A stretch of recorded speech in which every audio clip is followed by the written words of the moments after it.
भाई लोग, आज पेट पूजा नहीं, दिल की पूजा होने वाली है। क्योंकि आज बनाओगा चिकन लेग पीस।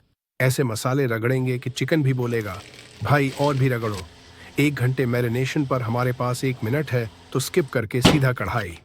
धीमी आंच पे सेकेंगे, जब तक बाहर क्रिस्पी ना हो और अंदर जूसी ना बन जाए। खुशबू से मोहल्ला जाग गया है भाई।